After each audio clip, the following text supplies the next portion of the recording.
guys, this is my first vlog and I'm very excited about this. First, a few things. Yes, I know my lighting sucks, my B-roll is crap, and I use way too many time lapses, but bear with me. This is my first vlog and hopefully I will get better as we go. So today we're going to talk about ski boots. Now, I know absolutely none of you know me, and even if you did, you probably didn't know this, but I have extremely wide feet, and my one buddy Sean, he gets to hear about this all the time, especially when we go on our ski trips. Ooh, my oven is ready. 1 second.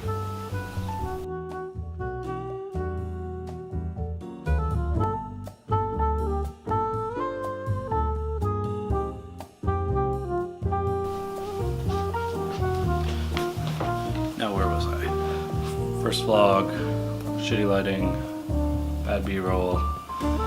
Okay. Wide feet. For the last several years as I go skiing, you know, my feet, the ski boot feels like, this is horrible.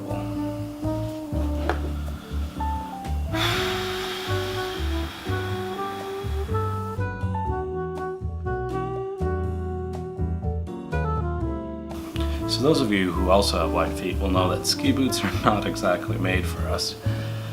Now imagine taking your foot and sticking it in a vise and cranking it as tight as you can.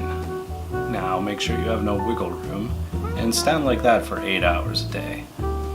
Recently I've gotten into backcountry skiing, and being comfortable in your boots for a long period of time is required.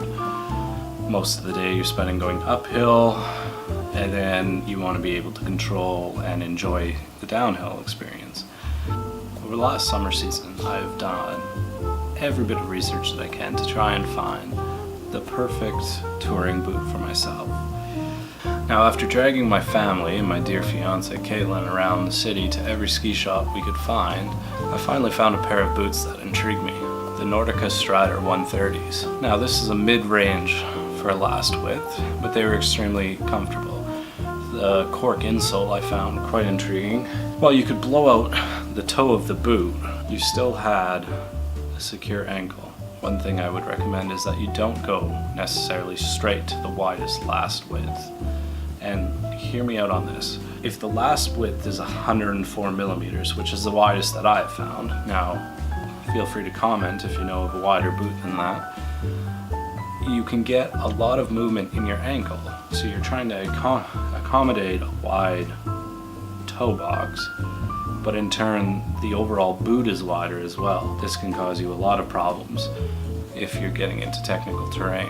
One pair of boots I found on the internet were the Dynafit Vulcans, and they advertised them as having a last width of 104 millimeters. Now the problem is I'm not going to buy a pair of boots that I haven't tried on, especially if I'm paying $1,000 for them. After talking to the very helpful man at MEC, they called up Calgary and found a pair of Vulcans in my size.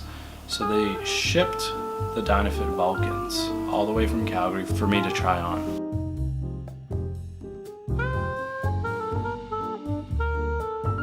So here's the thing about the Dynafit Vulcans. They are like spaceships. I had never seen boots like this. Very technical. These are the type of boots that you would buy if you were, you know, a steep skier, for example, or if you wanted to ski down a serious mountain where if you don't have absolute control over your boot and therefore your ski, you will die. These are those types of boots. Once I got into them, they were extremely comfortable. They had plenty of width in the toe box. They were a bit tight in the bridge of my foot, which was causing some discomfort, but I think the most interesting thing was trying to buckle them up. Now, most touring boots have a walk feature.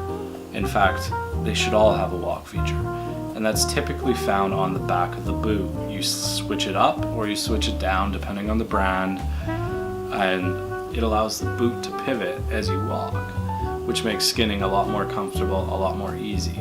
This also comes in handy if you're boot packing. Now the thing about the Dynafit Vulcans was there wasn't a simple switch on and off. The whole buckle, the whole top buckle went all the way around, and you had to hit a hole in the back. Now apologize for the vulgar gesture. A hole in the back. Now, I don't think I've ever sweat so much trying to get a pair of boots on. It wasn't that they were too tight, they're just so rigid in ski mode. So that's the thing, with the Dynafit Vulcans, you cannot have them done up completely and be in walk mode. You always have to undo that top buckle. Once they're in walk mode, I found them pretty comfortable to move around in, actually. Now, keep in mind, I wasn't trying these on the hill, so this is by no means an expert review. They seemed a little flimsy in walk mode, but I could see myself liking them. And they are a very pretty boot, in my opinion. However, after spending about 10 minutes in them, I started to find I was getting a lot of pain in my legs. This is something that happens when my feet start to go numb, my calves start to overcompensate for my foot, and usually that means I need to head into the chalet to warm up and get out of my boots. This is exactly what I'm trying to avoid. Also, trying to get that top buckle up, it was such an ordeal, and the amount of force it took created this loud bang sound every time I would do up or undo the buckle, causing other customers to look at me like what was going on. In fact, the salesperson was sure that I wasn't doing them up right, and maybe I'm not. I mean, Dynafit can surely let me know, because they're amazing boots. The fact of the matter is, the Dynafit Vulcans are not what I'm looking for. I'm not a steep skier. As you can see, I'm a fairly out of shape guy. I'm looking for a boot that's gonna get me hours out there on the mountains, touring, getting in better shape, getting out there.